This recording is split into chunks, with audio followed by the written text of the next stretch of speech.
Hi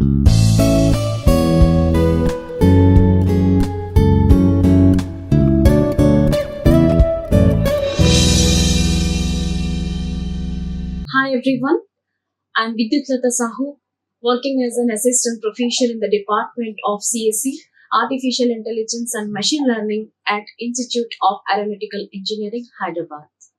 This is my 12th video lecture, and in this video lecture today I'll discuss about the introduction to knowledge representation. Already I have given the introduction part in my 11th lecture video.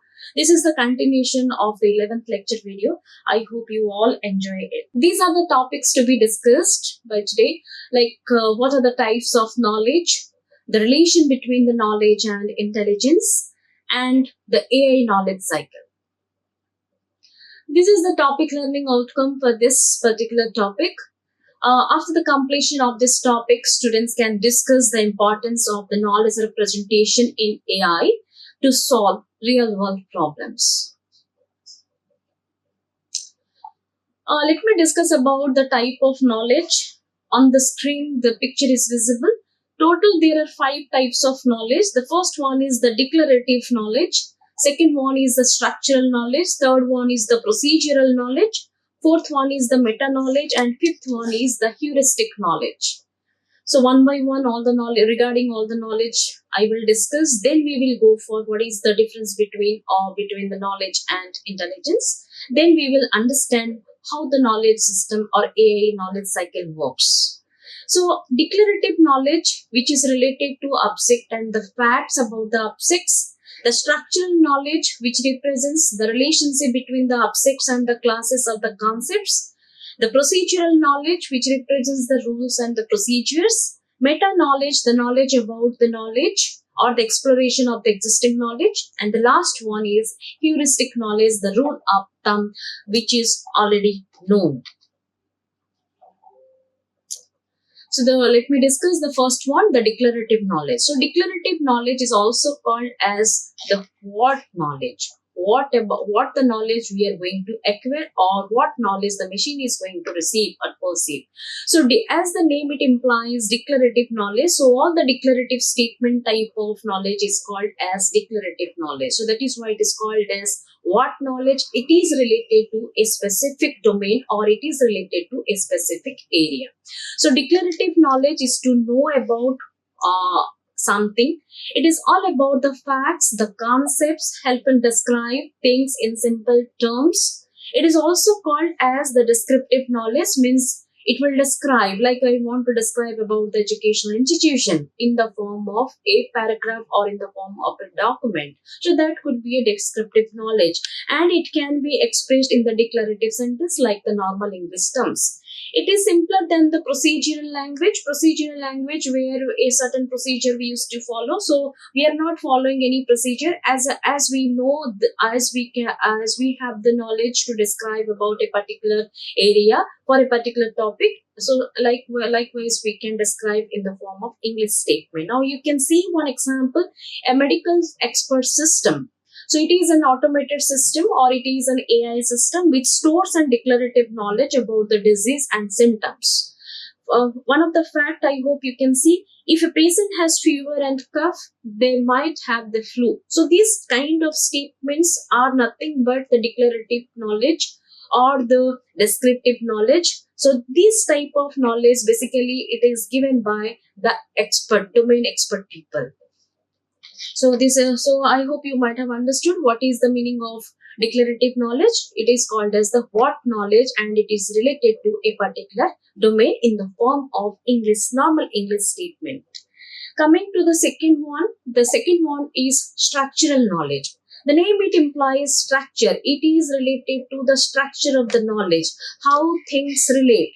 How things relate means, now structural knowledge is the basic knowledge to the problem solving.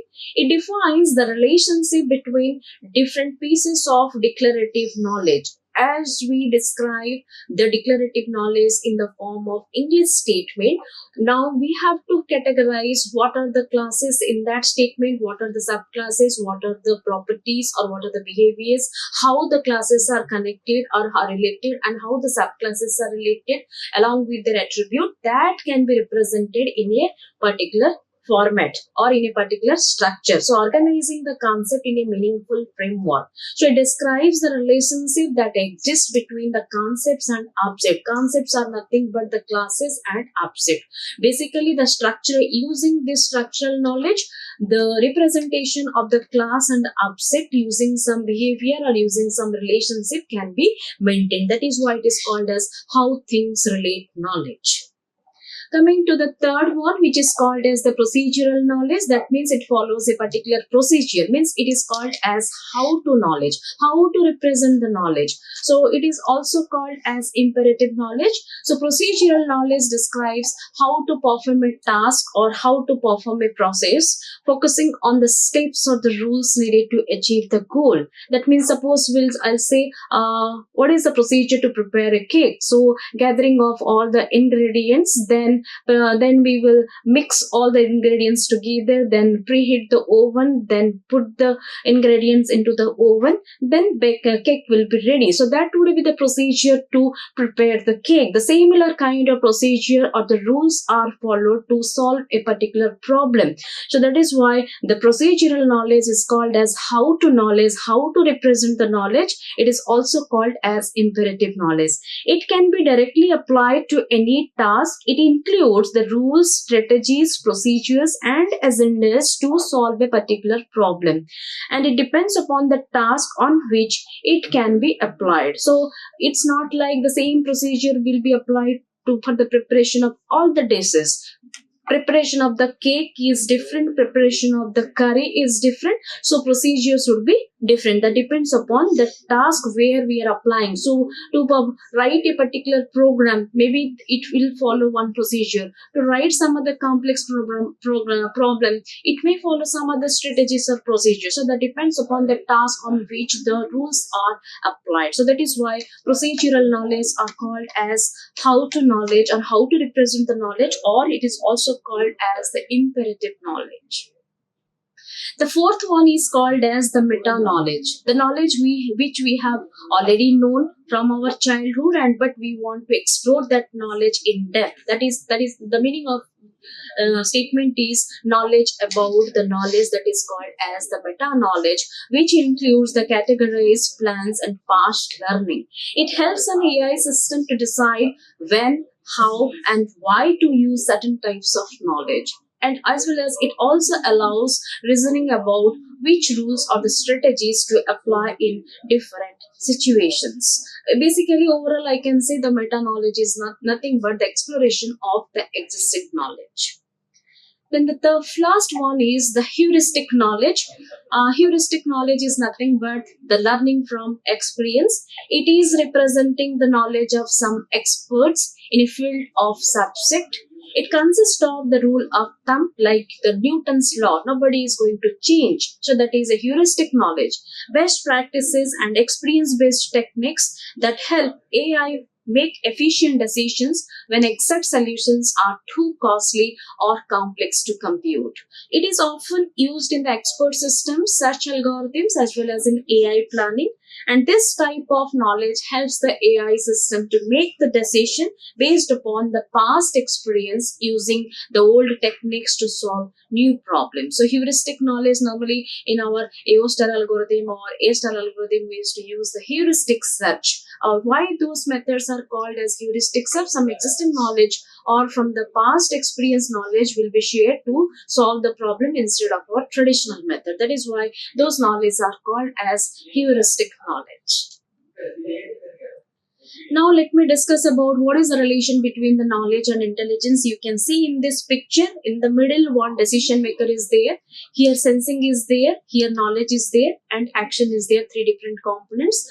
So decision maker is nothing but the AI agent or the machine which can take the decision. How it can take the decision? It can sense by sensing through the sensors to the environment. Like it can sense the environment through the sensors as well as through the knowledge. Okay, so because knowledge is given as the inside arrow mark, even sensing also inside the arrow mark, that means the AI agent or the decision, which is called as the decision maker, it can sense from the environment through the senses by acquiring the knowledge. Then based upon these two, it can take the action or it can take the right decision. But if we remove this component, this knowledge part from this diagram, what will happen? Even though the decision maker can sense the environment, but if it does not have any knowledge, then how it can apply the intelligence? So to apply, to perform any action, it may be the human being or it may be the machine, it requires for everybody intelligence is required. So that is why intelligence will not work. I mean, action cannot be performed. So that is why knowledge is very important to perform this intelligence work. So what, let me summarize this picture. So decision maker is the agent which can take the decision based upon the knowledge what it gathers and based upon the information or data what it sends from the environment through the sensors. It can perform the action through the intelligence. Now, if we remove this knowledge-based part or knowledge part from this decision maker, then intelligence cannot work, even though it sends the data or information or or any other informations from the environment. So that is why both knowledge and intelligence related to each other. Without any one, this complete system is meaningless.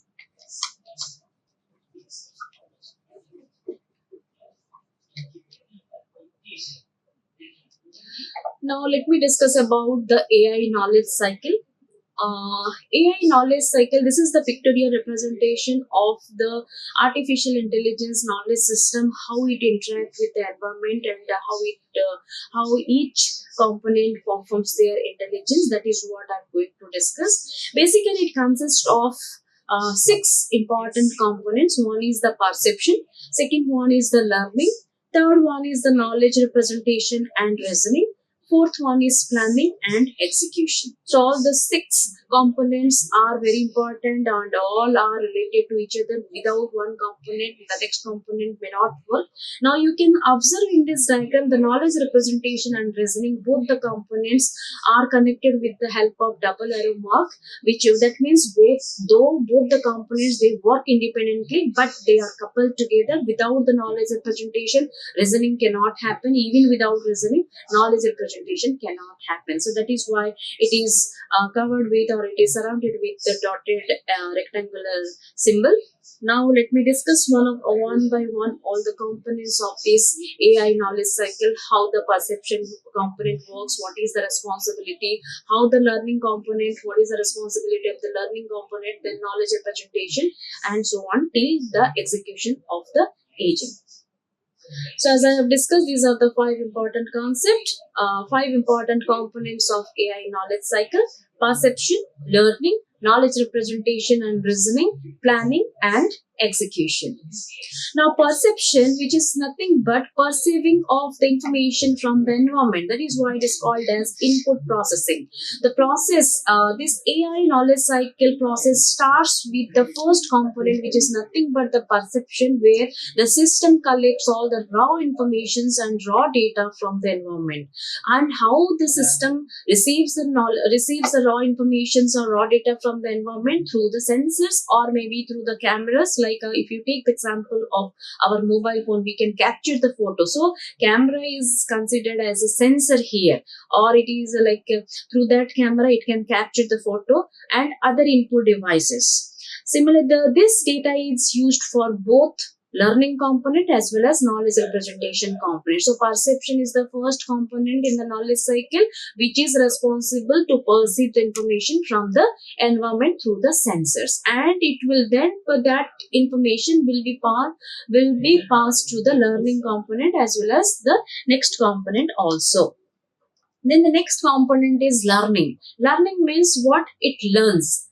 we are receiving everyday life, we are receiving, or we are reading the newspapers, we are watching TV, we are listening to our friends, we are listening to our teachers. So all the informations we are gathering, but what we have learned. So that is why the learning comes into the picture. The learning means the AI system processes the data from the perception to extract the pattern and improve the performance over time. We have to capture what are the things we have learned, we have gathered today. Based upon that, or where it will be useful, so we have to learn. We should be able to find out the correlation between all the data. So that is why. But in case of the machine, or in case of the AI agent, or in case of the AI machine, this AI system processes the data from the perception to extract the pattern and improve the performance over time. So the learned information is then stored in knowledge representation for future. After extracting, or after finding the pattern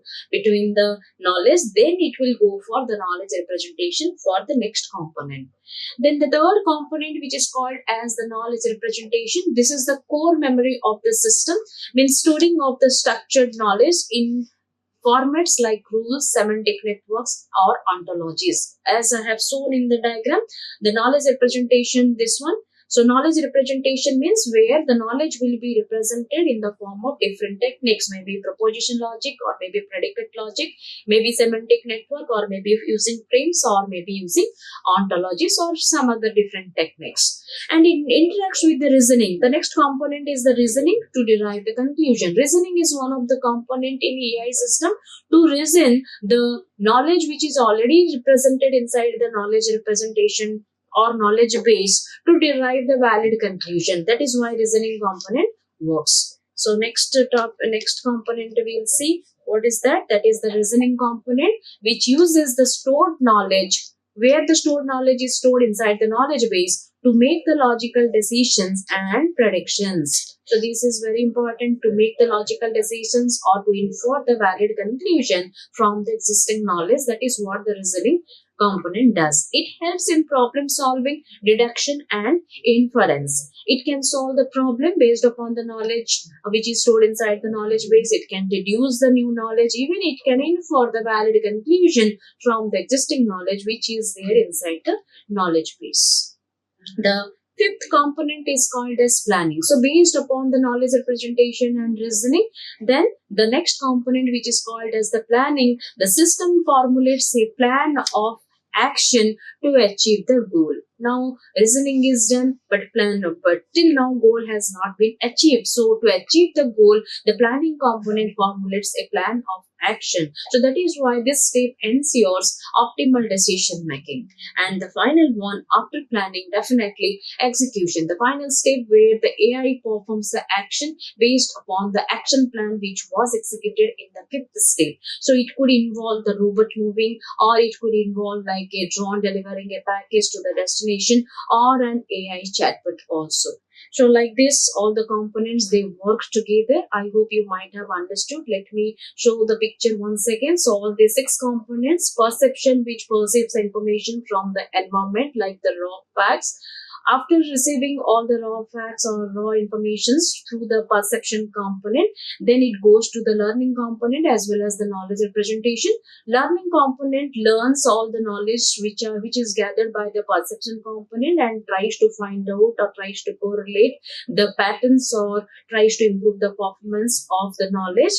Then after finding the pattern or improving the performance over the knowledge, that knowledge will go to the knowledge representation component for the representation of the knowledge inside the knowledge base using different techniques. So the technique may be using proposition logic, or maybe using the predicate logic, or maybe using some ontology, web ontology language, or description language, or it may be some like the knowledge representation using semantic networks or frames. So various knowledge representation techniques are used to represent the knowledge inside the knowledge base. So that is why the knowledge representation component works. Then after that, after the representation of the knowledge, the reasoning component, what it does, it It can reason, it can infer the new knowledge, or it can deduce the new information from the existing knowledge which is already represented inside the knowledge base. Then once the reasoning is done, then planning will be done by the AI agent to achieve the goal. Then based upon the planning, then execution will happen. So this is the way all the six components are interrelated with each other. Without one component, the cycle may not complete. So this is what the knowledge representation cycle or AI cycle. Let me conclude about this cycle. As I have shown you, total six components are there. The first three components, starting from the perception, then learning, and the knowledge representation, are related to knowledge, storing of the knowledge. Means receiving data, then it learns, find out the pattern, storing of the knowledge inside the knowledge base. Last four components, including the knowledge representation, reasoning, and planning and execution, are meant for decision making and action. That means how the planning has been occurred, or planning will be taken care by the AI agent, and how the action will be performed. So this is what the introduction to the knowledge representation thought to discuss. So for the preparation of this video, I referred the Soros book is the best book I can say in artificial intelligence, and I have followed this YouTube and Edureka website also. You can follow it. I hope you might have enjoyed this video. Next class, I will discuss about the approaches of knowledge representation. Till then, take care. Bye bye. Thank you. Like, share and subscribe. Hit the bell icon for more updates.